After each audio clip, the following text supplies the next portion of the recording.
mentorship for national and global mental health equity. And I'd like to thank you all again for joining us.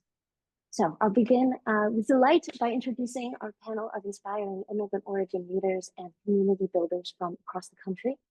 First, we have Hayoung An, who is an MD candidate at the UCLA David Jackson School of Medicine in Los Angeles. Next, we have Nicholas Hargis, who serves as a congressional aide to Congresswoman Ana Eshoo of California and is himself running for political office in Mountain View. We also have Giselle Reyes, who is a Master of Public Health graduate from the Columbia University Mailman School of Public Health. And finally, we have Isha Weerasinghe, who is the Associate Director for Mental Health and Wellbeing at the Center for Law and Social Policy, which is a national nonprofit based in Washington, D.C. So our team has prepared a series of questions for the panelists, but we've set aside about 10 minutes at the end to answer questions from the audience. So if you have a question for any of the panelists, please do not unmute or raise your hand, but instead send it through the Zoom chat function to Sharon Kim, who is going to say hello in the chat. Thank you. And I will begin with one question for everyone on the panel, and then I will start asking individual questions to panelists. So to get started, in your professional and personal experience, what role can communities play in promoting mental health in marginalized groups?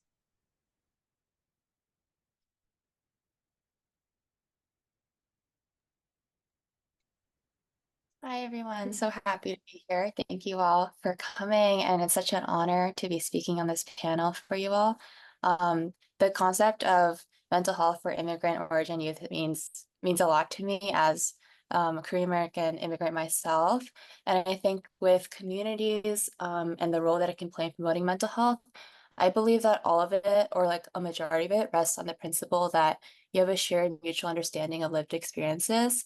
And I'm sure all the panelists here can attest to that. I'm sure a lot of you guys here can attest to that with your own upbringings. But I believe that when you connect with others who have kind of like similar backgrounds as you, in the sense of like similar lived experiences or struggles, or even like perks of being an immigrant, I think that a lot of that can bring people together. It just takes like one person that you can confide in, where you can feel safe to share and relieve the burdens that you're going through. And I think as a medical student, I will speak to the fact that I think that there are a lot of like special resources that continue to be in place for students who are in high intensity school communities to navigate the challenges of medical school, of other graduate schooling, where it's like extremely stressful inherently. There's a lot of pressure to be succeeding, and there's a lot of burnout as well.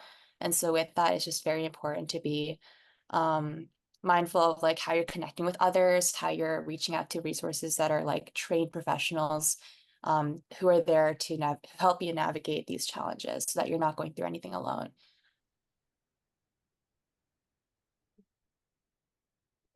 I think I will, sorry, do you want to go, Isha? Thanks, Hayoung. My name is Nicholas. Thank you to Nunchi and for everyone participating in the summit. This is an incredibly important subject that is changing every day. And so to be thinking about it in such a concentrated, collaborative, and accepting way is inspirational. I'm glad to be here. My mom is from Venezuela, and I grew up speaking Spanish in my home. And I'm happy to work for an office for Congresswoman Ana Eshoo in California's 16th Congressional District that works with immigrant communities every day. I work primarily on green card cases, and I encounter a wide variety of folks in terms of their socioeconomic status, their language proficiency. So this is a topic that's very important to me. I'm going to build off of Hayoung's mention of understanding. I think developing understanding is the first step to making progress on some of these tough challenges that make up mental health. And I look at understanding from 3 different levels. I think that understanding needs to look at what's going on inside the home inside the community where family members spend most of their time, and then regionally or nationally. The community has the ability to either be the savior for folks who are going through mental health challenges, or it can be what pulls people down. And so I think that if we use our lens of trying to lift people up and look at these three areas, we have the opportunity to make some real progress. Inside the home, there might be cultural differences that impact how family members are adjusting to their new geographies. For example, as I'm sure many of y'all know, there are different social norms around parenting and the role of different members of the family between the new society and the home society. So keeping that in mind is really important. And when neighbors welcome new families to their area, it should be a really concerted effort to try to adjust to those cultural differences and find some sort of mutual understanding, like Hayun was saying.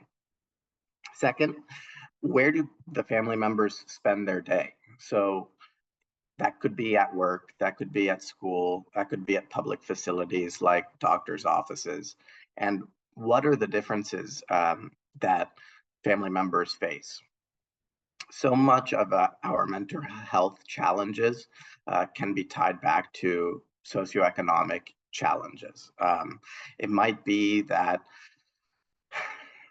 a student who was a straight A or 100% student in their home country understandably struggles with a new learning system or a new language.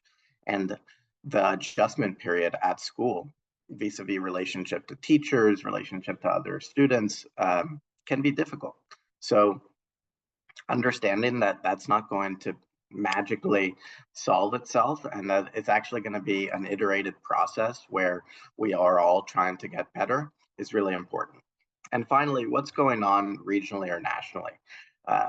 A few weeks ago, former President Donald Trump made allegations of immigrants eating dogs in Springfield, Illinois. And these sorts of narratives are really toxic for what's going on for mental health in all of our communities, not just immigrant communities.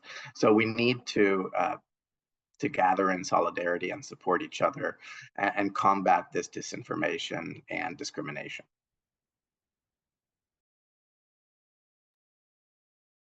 Hi, everyone. Isha here. Is a really an honor to be a part of this and to be able to talk about mental health equity and from the perspective of immigrants and immigrant origin youth. I also am an immigrant. My family is Sri Lankan, and also have a mother who has a severe mental health condition, so have been a caregiver for almost my entire life. So have navigated or had a lot of barriers navigating the system and a lot of experience with that. So in terms of community, just to add to Hayung and Nicholas's answers, I think absolutely it's important to advocate for solutions that work for different communities, and to not use a broad brush, because obviously different communities will find that different solutions work for them. So some things that we advocate for are peer support groups, peer support specialists, trying to figure out how they can get reimbursed within systems, trying to think about traditional healing practices that might not be necessarily mental health, and not attached to a diagnosis. We're really big on advocating for prevention without a diagnosis, prevention of mental health. And I can get into what we mean by that, because we definitely don't want to impose stigma by saying that. We definitely also think about trying to involve communities, people who are living and impacted by policies that we're working on, to be part of community advisory boards or also whatever we have the ability to make attached to policy. So it could be that we're working with key informant interviews and focus groups that are informing a policy paper that then we advocate for with the administration or with the Hill. And then I think it's important for communities to talk to policymakers directly, whether you're in your district, in your state, in your federal policymakers. That doesn't only mean, people who are your legislatures, but even if you have opportunities to have face-to-face with people who are working in agencies, I think that's really important too. And then personally, I think my journey has completely shifted in policy because I started telling my story. And telling my story ended up resonating with somebody else. And then people then feel more empowered to speak. It definitely empowered me by telling my story and also listening to others. I know that within my community, there needs to be more work on that. Listening to others, listening to what works, what doesn't work, and paying attention. Hello, everyone. My name is Giselle. I go by she, her, ella pronouns, and I am extremely honored to be here and share this space with my amazing colleagues. I am super grateful. So echoing what a lot of my colleagues have said in this call already, I think it's absolutely important to have a space for communities to really thrive and understand that they have resources and they have a voice, because oftentimes when you come into especially the United States, it's very, very difficult to navigate healthcare systems, legislative systems, legal systems, and all those systems can really impede how one sees help and can perpetuate stigma in a sense. But finding resources that create spaces for communities to really gather and provide them with the tools to really advocate for themselves and advocate for help, and also just like helping communities find their voice, I think plays a huge role in terms of understanding how mental health can look like and how we can better help each other connectively and really connect with folks to really build a sense of community and a sense of strength that sometimes within our journeys here we can lose or we feel very tapered off of. I felt when I guess for me, living in the States and then living outside of the country and then coming back, finding that space of where I can share my story or find community has played a significant role in terms of like how I'm able to navigate systems and how I'm able to ask questions, but also how I'm able to find resources that I can then utilize and share with other folks. I think has always been kind of the networking aspect of things, of meeting people, finding resources, sharing those, and really uplifting the community around me has always played a significant role in terms of like how we're able to ask questions, how we're able to find what we need, but also how we're able to really transform or shift the space and culture in a way that makes sense to not just better ourselves, but better those around us and really break these cycles of stigma or just boundaries that I guess were meant to hold us back, but we're able to like break through and really push through and transform spaces that we're in. It's how I felt about really promoting mental health amongst our communities. But yeah. Thank you. Thank you all so much for these thoughtful answers. My next question is directed specifically to Hayong. Given that research has suggested that young people with minority identities are at high risk of anxiety and other mental health challenges, how else can a person's identity or the communities they belong to affect their life through mental health? Yeah, thank you for this question. I think it's super important actually to talk about identity because that makes up entirely everything that you are. It makes up your perspective and like how you also interact with other people. And so I really encourage people to reflect on their own identities and like aspects that make them who they are because that is just like so crucial to how your mental health is. But some specific things that I thought of, and this is very personal to me as well, as someone who has really navigated or reflected on like my mental health when I was a teenager or when I was in high school was also a very challenging time for me, just like emotionally and like adjusting to very high pressure school environments.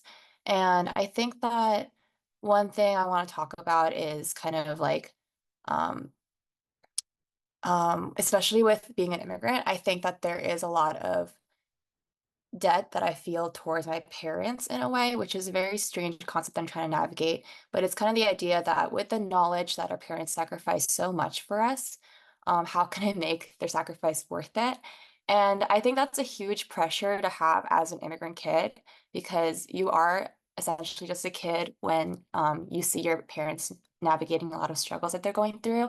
But I personally felt like if I didn't do well in school or if I didn't have this stellar career, then my parents like immigration would not be worth it. And I think that's a very toxic mentality to have, but it's actually very prevalent in a lot of immigrant kids, I find. And that pressure to kind of like make your life's purpose contingent upon what your parents did for you, it can actually be really damaging to your mental health and your sense of self if you don't let that, or if you don't kind of like balance that in a way.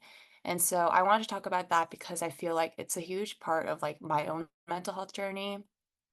Just like just being able to separate sort of or compartmentalize your own life's purpose and goals as being kind of like a separate entity from your families or your parents. And with that, I think it's really, really tricky to navigate, which is why I want to bring it up.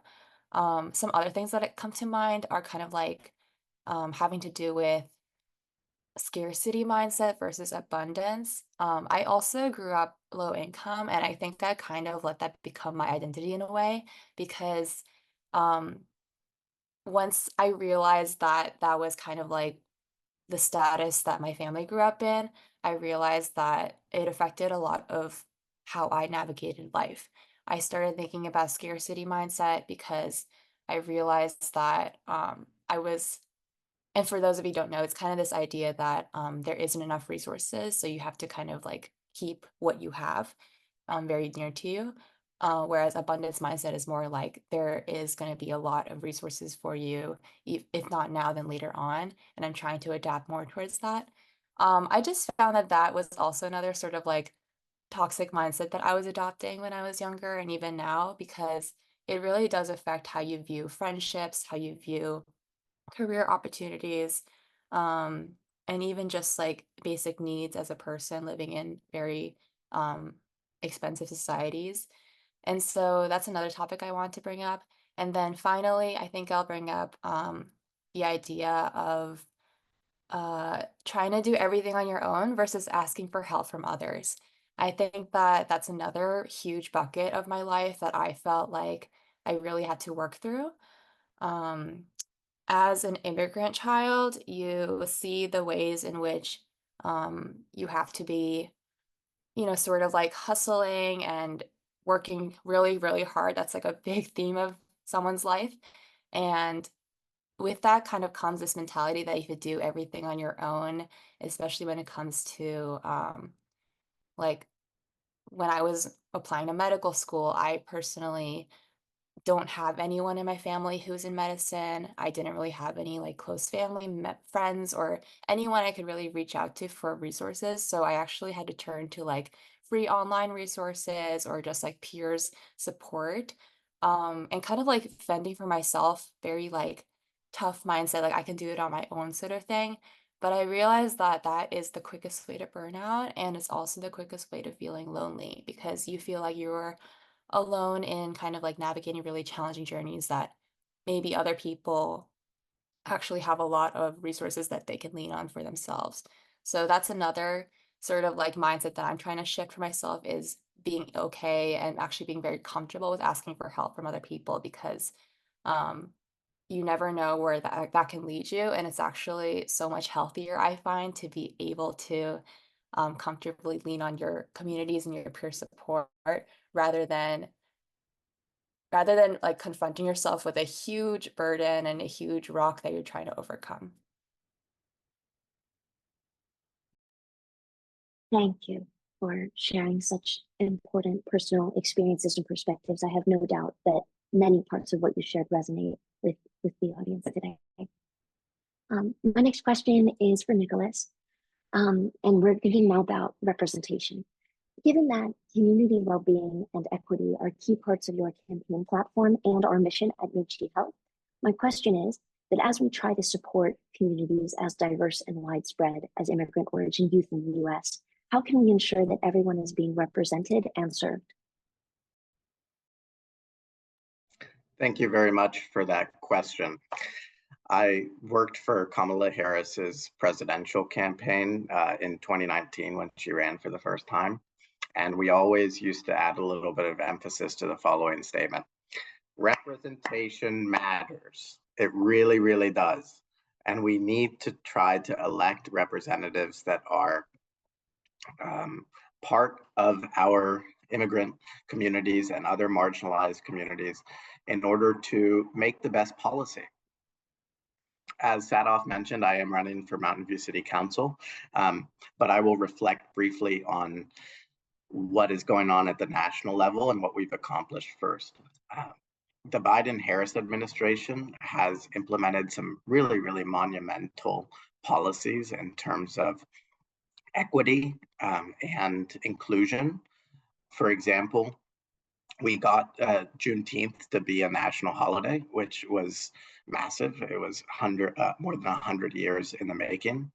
Indigenous Peoples Day, which we're celebrating on Monday, is now a national holiday instead of Columbus Day. And the Department of the Interior is renaming a lot of anti-Native American titles across our country. So we're seeing it happen right before our very eyes. And I think that I personally am incredibly inspired by what's going on. And the state of California is doing very important work too. In terms of the local level, which we're all at, I think that this is something that Isha touched on, encouraging people to run for office and hold appointed positions in local government, in nonprofit boards, and other leadership opportunities. We need to come together and support candidates or support interested members of our community when they want to take on leadership. It's not easy. And when we see that interest in our friends or our family members, we should actively go and encourage them to take this leap and offer our assistance. Everyone has something to add to a campaign or to an effort. So you shouldn't think, oh, well, you know, my friend John has this ambition, but I really don't know how I can help. You can add something. Just think outside of the box and realize that it takes a village in order to accomplish this. There are a lot of boards and commissions at the local level that you can be appointed to if you don't want to run for elected office. And the boards and commissions are incredibly diverse. Generally, they span every topic area of local government. And so you can find something that you're passionate about. I think that that's one of the misconceptions, is that government is this dry thing, policymaking is dry, and it has a lot to do with things we don't care about. Boards and commissions are much more tailored than elected role.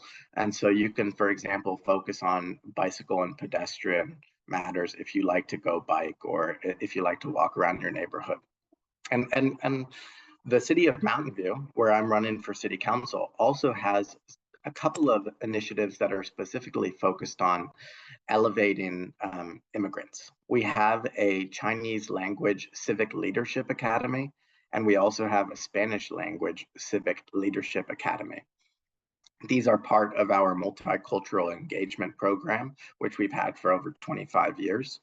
But they're newer programs in which we introduce city government to people who only speak Mandarin or who only speak Spanish. And so the entire course is in native languages. And it's phenomenal. You get to meet people from parts of the community that you wouldn't necessarily have met, and you get to build a knowledge base. So trying to encourage those sorts of opportunities, leadership programs, chambers of commerce are frequently the organizations that organize this sort of program, is really, really important. And don't forget that your voice matters. I know that there are a lot of young people in this community that might be asking themselves, well, you know, I'm in high school, but how are we going to get that? So how are we going to get that started in my city? Your city council members, your county commissioners, they want to hear from you because that's how good policy is made. I, in my campaign, am trying to implement equity-based budgeting because we have portions of our community, vulnerable populations who have been underserved historically, and we see that in disparities in affordable housing, education outcomes, and other critical measurements. And so I propose that we use an equity lens in our capital improvement budget. Capital improvement is like infrastructure, facilities, roads that are the building blocks of our communities. So the way I looked at it is, if these investments are the longest term investments that we can make, we need to look at making those investments with equity. And I used the 2020 National League of Cities Municipal Action Guide for Advancing Racial Equity to take some of their questions and propose them to the city as the ways that we can budget. I'll just briefly name some of their questions. The questions that you can use during the budgeting process, or really any process where you're trying to make a policy, include who will be better or worse off from the decision. That one's pretty basic. Who is deciding the policy? What historical structures or social norms are involved in this decision? And what do data analyses say about where inequities have arisen due to previous policy?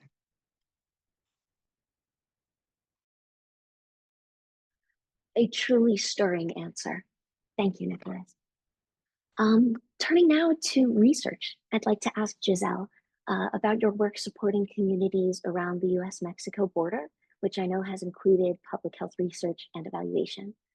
My question is, in those settings, what does inclusive, effective mental health research look like?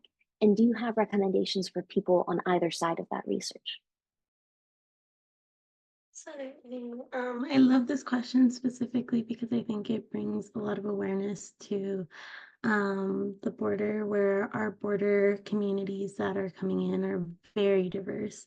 And so for me, it was really, really important when coming into those spaces to be aware of who are the community members in these spaces, and how can I practice cultural norms in these spaces, and how can I be welcoming in these spaces. Were always, I guess, the things on my mind consistently. And I have these on my mind because any kind of research project that is done always has to be guided with not just empathy, but also with the guidance of ethics. And I bring this up because anytime I would interact with different folks from various communities, such as the Mauritanian community, Indigenous folks from Guatemala, Nicaraguan communities, and so on and so forth, it was so important for me to just, at a human level, really do my best to find ways of how can we create spaces that feel inclusive to our mental health, because already we're in a very new place with new people, and it can be very nerve-wracking and very scary. So when creating research projects, I really, really, really worked with the community members themselves to really get feedback on, are these questions appropriate to ask in these setting spaces? Are they not appropriate? And if not, how can we improve them and really have the individuals I really wanted to work with involved in that whole processes of, is this appropriate? Is this not appropriate? How can we make changes? How can we make this better? Played a significant role in terms of how you're getting folks involved, but also how you can form questions that make sense in a way that doesn't necessarily look at just one particular thing, but can look at multiple things that can be helpful in terms of improving the quality of services that centers are able to provide, and in terms of building relationships with the community themselves. We're very big in terms of being inclusive and being I guess, a part of the community or learning how to become a part of the community was ways that, I guess, in terms of research, creates a better and more ethical framework. A recommendation I have is always take time to just like get to know your community that you really want to work with. And I say this because we have various ideas of like, we can improve this way, we can improve that way. But if the community doesn't want that, how can we meet them in the middle and really figure out a compromise that works not just for us, but works for them? Because in research, it shouldn't be a one-way streak of we're taking stuff just from you.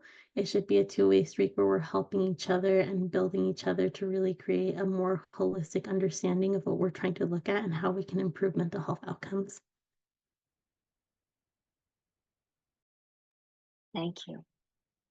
Not enough can be said for how ethics can be so easily overlooked in public health research, especially with marginalized communities. Thank you, Giselle. My question next for Isha is exactly on this question of how do we operationalize what we're talking about. So how do you see in your work advocates translating their understanding of these challenges into real world impact? And among them, which practices have been most effective? Thanks for this question. I think it's an important question for advocates to continually be asking ourselves, professional advocates, because I definitely think, we're all advocates here, right? But sometimes those who may not be getting paid for it are closer to the issues. So I think for me, it's very important to continually be asking myself this question. And I think in the mental health advocacy space, there tends to be more people who have lived experience than in other, not all, but other health issues. So there is a personal component to our advocacy work. That being said, I think from the at least in the national side, the federal side, the number of advocates that are working on mental health equity or those policies for historically disenfranchised populations are few. And I think what's important is to really, for me and for my colleagues, is to try to think about ensuring that people, like I said earlier, that who are impacted by the issues are at the table, or that we're hearing the solutions that they want to see. So I mentioned, like focus groups and key informant interviews, and Nicholas gave so many great examples of how you can be part of the process. But I'll give you two examples of things that three examples of things that we've done. So we did some focus groups with young people across the country to try to figure out, like, how do young people describe mental health? And it changed the way that we actually were talking about it. In that we were like, young people don't want to say mental health. We really need to focus on well-being, asset-based framing, protective environments, because a lot of young people don't want to see, a lot of the young people we spoke with did not want to see a therapist.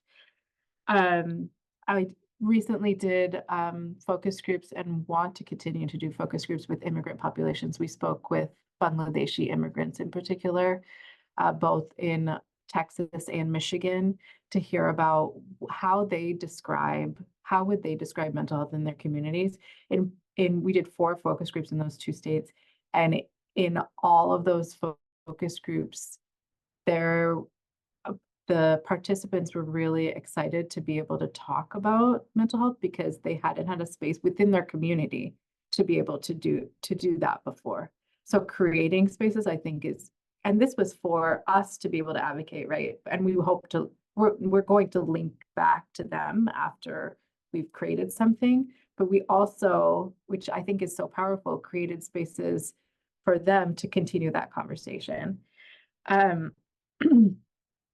And I recognize as an advocate and also with my lived experience that there was not any kind of roadmap for advocates to think about how we can change policies to really impact immigrants and refugees.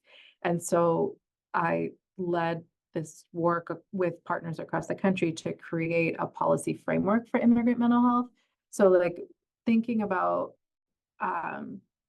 what are the opportunities for us, and in your lives, you know, if there is something that you find is really frustrating in your local environment in terms of mental health services provision or the lack thereof, what kind of solutions would you want to see, and like how can you make that happen? Like that's what I was trying to do with the policy framework, and I think we all have that power to do that.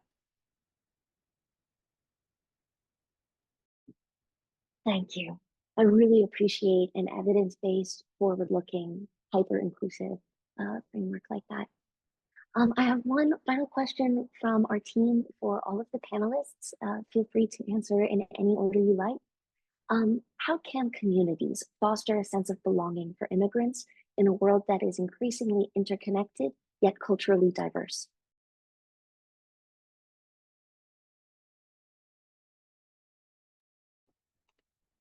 I could take a stab at that. I think that we can celebrate each other whenever we have an opportunity. That comes in many forms.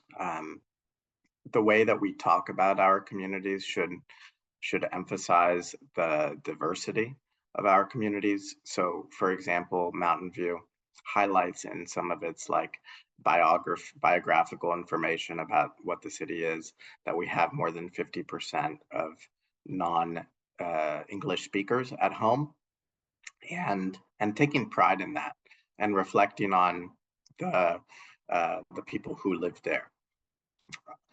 At the hyper-local level, which I think is where most of the change happens, we should celebrate holidays together and have people over to take part in some of the things that make us proud to be who we are, whether that be Venezuelan Independence Day, which is one day after the 4th of July, or whether it be Hanukkah or Yom Kippur, which we're currently celebrating. So that's one way that we can make people feel welcome, and leveraging technology as a space and a tool to connect each other. A lot of us are probably on TikTok. I myself am not, but you know, I think that that's the most popular app for young people nowadays. How can we use technology positively to spread the message? And there's no better group than this one to think about that.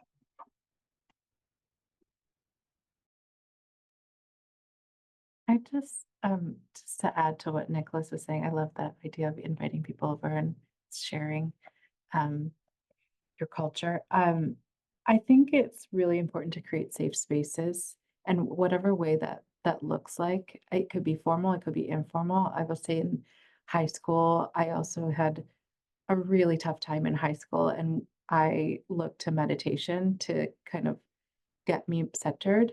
And what I ended up doing was inviting high school friends to meditate with me. And I really think in some ways that really saved me.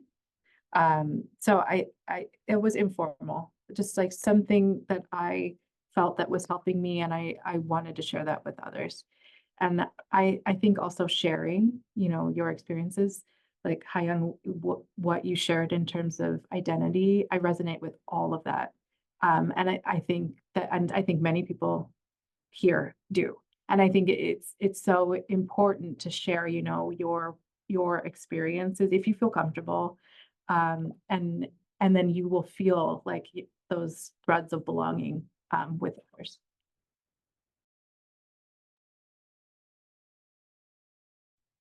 I love, I guess, everything that's been said by everyone. And I definitely resonate with a lot, which is really, really great. And I hope that's true for our audience as well. This is a very hard question for me to wrap my mind around personally, but I feel like when fostering a sense of community, it's really having that open space or spaces to really gather, I think is always one of those key points of like, can we have spaces where we can get together and really meet other folks that resonate with similar stories, life experiences, and as Hayun brought to light, identity, and how can we share those spaces that feel safe when we don't know spaces that can feel safe. So it's very, I guess for me, important to bring awareness of if there's a cultural event happening in my community or in my neighborhood, for that to also be shared or spread with other folks to get to know or have interest or have the confidence of this is a space where I can thrive or this is a space where I can grow,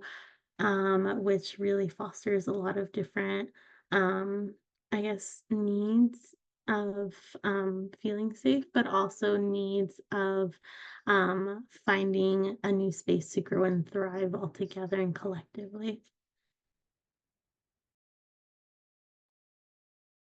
Those are awesome answers. I love what everyone shared and how they came from different perspectives. For me, I also found this question a little hard to wrap my head around, but I think one way I can interpret it is um, I think that when I grew up in school, and especially when you like the phase when you finish high school and you move on to college, and there's just a whole diverse group of people that you can meet, there's sometimes a stereotype where people kind of or stick with their people of similar ethnic backgrounds sometimes.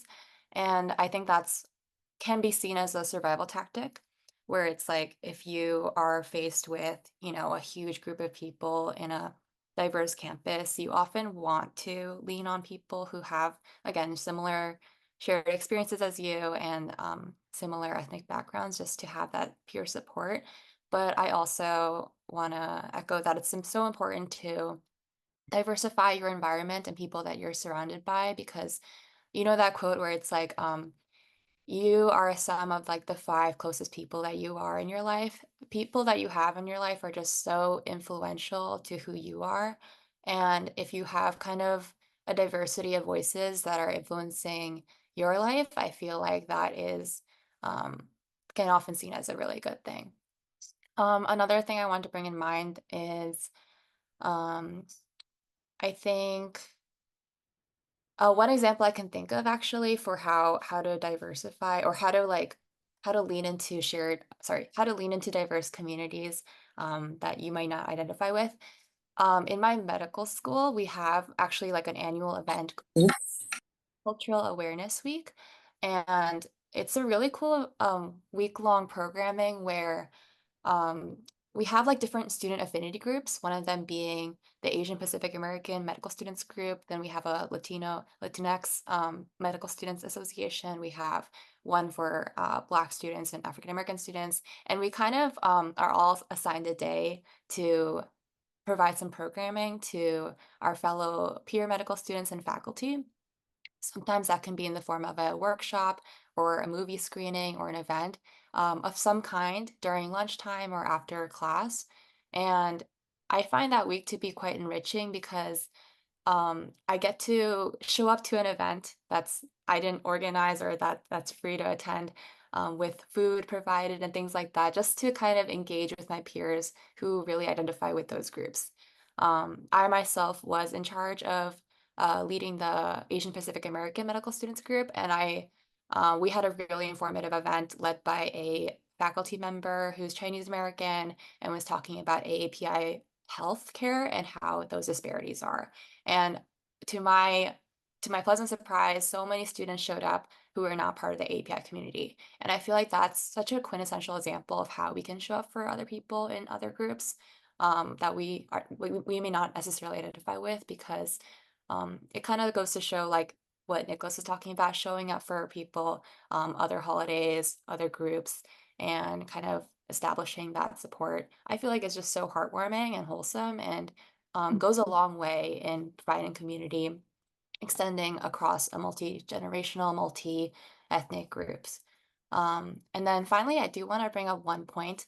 I think this concept of globalization is so interesting to me because with technology, with multi ethnic and like I'm trying to say interracial relationships and things like that, I feel like it's so interesting to think about how to maintain your sense of identity, whether it's ethnic or racial or sexual, things like that, while also engaging in the diversity. Um, as a as a future physician, I think a lot about how the role of a physician or your doctor plays in your life. And I think it's actually quite important to find providers that are similar background to you. Um, I just want to emphasize that because I feel like it really does enhance your healthcare experience if you feel safe in that environment. Going to your doctor is an incredibly vulnerable experience, and it's very sensitive. You talk about a wide range of everything in your life.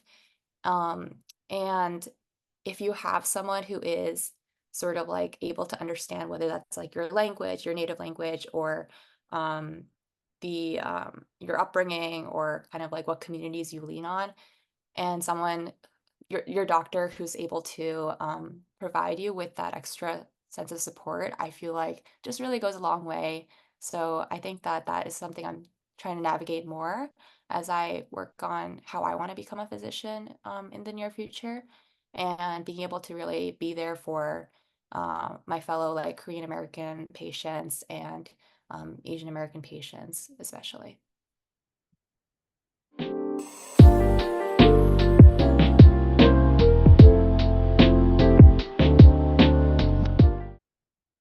Excellent. Thank you all so much. I'm afraid we only have time for one audience question, and it's tailored to Nicholas, but if anyone else wants to add comments, you're welcome to do so briefly. The question is, as a congressional staffer, what special initiatives or work have you been involved in with Congressmember Anna Eshoo to address mental health? And how did your personal interests in mental health develop over time? Thank you very much for that question. Congresswoman Eshoo has a student advisory board, which she has hosted for 32 years. She's one of the longest sitting members of Congress, and so it's an honor to work for her. And the Student Advisory Board makes policy recommendations to the Congresswoman according to their interests, and they work for 5 or 6 months. These are high schoolers in our district, juniors and seniors usually, who work together collaboratively to make policy recommendations. And that's where we give young folks an opportunity to tell us what they're interested in. Several groups over the years have made recommendations around mental health and also around the regulation of social media, which has tangential effects on mental health. So we've seen advocacy for school-based mental health centers, which are increasing and proliferating across the country. It's so important to have someone on campus to provide that sort of assistance. And in terms of wellness and well-being within the workplace, the House of Representatives is a tremendous employer because we have a lot of different resources as staffers that we can turn to talk with folks about and get professional assistance when we are facing some difficult situations globally and locally. And there is a big initiative which Congresswoman Eshoo has championed to treat mental health the same way as physical health. The compensation for coverage on Medicare and Medicaid is different for mental health and physical health. And so there's a big push in Congress to cover mental health services the same way that physical health is covered for people who receive Medicaid. Those are a few examples, and I think that we need to continue improving. Thank you very much. It was a thick question to ask you to rush through. I appreciate it. And thank you again to all of our panelists. With that, we can close this summit's keynote panel. I'd like to thank you all again for sharing your insights and experiences with us. We are also pasting in the chat some additional resources courtesy of Isha. And I can confirm that the recording of this panel will be available on our YouTube channel later this month. So we'll now transition into the first workshop of today's summit, which will allow you all to join this discussion and take it in a few different directions. I'll hand it over to Leanne, our Assistant Director of Programs, to provide more details. Thank you all again.